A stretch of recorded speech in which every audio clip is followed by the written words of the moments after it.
सावन के तीसरे सोमवार पर जगदलपुर के महादेव घाट स्थित सिद्धेश्वर महादेव मंदिर में सुबह से ही श्रद्धालुओं की भीड़ उमड़ पड़ी।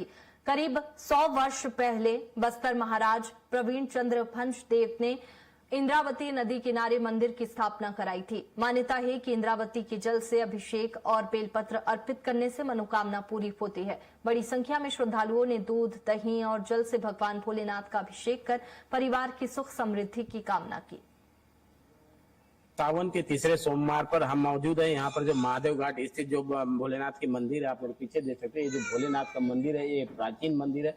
ये जो यहाँ के जो बस्तर के राजा है, राजा जो प्रवीण चंद्र भंजदेव, उनके द्वारा इसकी स्थापना की गई थी। और ये जो लगातार जब से स्थापना हुई है, लगभग ये 100 वर्ष पूरे हो चुके हैं। तब से लेकर अब तक में जो बाबा भोलेनाथ के जो लगातार जो है यहाँ पर जो भक्त है, उनके द्वारा पूजा अर्चना की जा रही है। लगातार को उनकी भगवान भोलेनाथ से अपने परिवार की सुख समृद्धि की कामना को लेकर लगातार जो है भक्त यहाँ पर लगातार आते हैं और बाबा भोलेनाथ से अपने परिवार की सुख समृद्धि की कामना करते हैं। और आज सावन का तीसरा सोमवार है और यहाँ पर लगातार जो है, जो आप मेरे पीछे देख सकते हैं, भक्तों का भीड़ लगा हुआ है।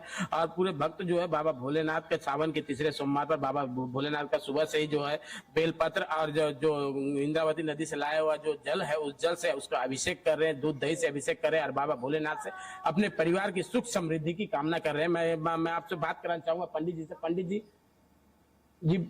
पंडित जी से भी ये बात करना चाहेंगे कि आखिर ये मंदिर कितनी पुरानी है और इसकी मान्यता क्या है, क्या इसमें विशेषता है जिसे लेकर लगातार भक्त यहाँ पहुंचते हैं और अपने परिवार की सुख समृद्धि की कामना करते हैं। पंडित जी, जो मंदिर है कितने वर्ष पुराना है? ये लगभग 100 वर्ष हो गया इस मंदिर को। आज सावन का तीसरा सोमवार है और हम लोग जंगम परिवार पिछले 3 पीढ़ी से इस मंदिर की सेवा कर रहे हैं, पूजा अर्चना कर रहे हैं। और लगातार आगे भी हमारे परिवार के जो वंश होंगे वो भी इस मंदिर की लगातार पूजा करेंगे। सिद्धेश्वर मंदिर का नाम से यह प्रचलित है, भोलेनाथ का जो मंदिर है ये, और महादेव घाट के स्थान पर पड़ता है जगदलपुर में। और विशेष पूजा में इंद्रावती नदी के तट के किनारे बसा हुआ है। हाँ, इंद्रावती नदी के तट के किनारे यह मंदिर स्थापित है।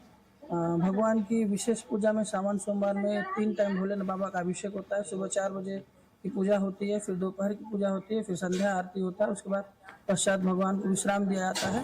और जो भी भक्त दूध से, दही से, जल से, शहद से, पंचामृत से, सभी सामग्री से अच्छे से मन से श्रद्धापूर्वक भगवान का पूजन करे, पुत्र प्राप्ति के लिए जो पूजन करना चाहते हैं विशेष, वो भी करना चाहे तो भगवान भोलेनाथ उनकी मनोकामना अवश्य पूर्ण करते हैं। लगातार महिलाओं का भी भीड़ देखा जा रहा है, काफी संख्या में यहाँ सुबह से महिलाएं हैं।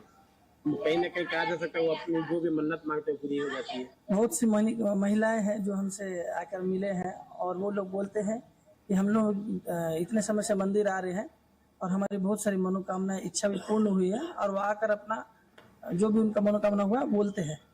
जी बिल्कुल, मैं बता दूं कि जो ये प्राचीन मंदिर है बाबा भोलेनाथ का सिद्धेश्वर मंदिर है। और इस मंदिर की सबसे खास बात है यह है कि मैं आपको दिखाना चाहूंगा। सबसे खास बात है कि जो मंदिर है, ये जो इंद्रावती जो यहाँ की नदी है, नदी के तट के किनारे ही बसा हुआ ये बाबा भोलेनाथ का मंदिर है। इस नदी के तट से मान्यता है कि इस नदी जो है, इंद्रावती नदी के जो जल है, उस जल को यहाँ पर भक्तों के द्वारा लाया जाता है और बाबा भोलेनाथ का जल अभिषेक कराया जाता है। बाबा भोलेनाथ के जल अभिषेक कराकर अपने परिवार की सुख समृद्धि के जितने भी भक्त हैं वो अपने परिवार की सुख समृद्धि की कामना करते हैं। और मान्यता है कि इस ऐसा करने से जो भक्तों की जो है मनोकामना पूरी हो जाती है, जिसे लेकर लगातार साल प्रति साल यहाँ पे जो भक्तों का तादाद है लगातार बढ़ते जा रहा है। और लगातार जो भक्त है यहाँ आकर अपने परिवार की सुख समृद्धि की कामना कर रहे हैं और उनकी जो मनोकामना है वो पूरी हो रही है।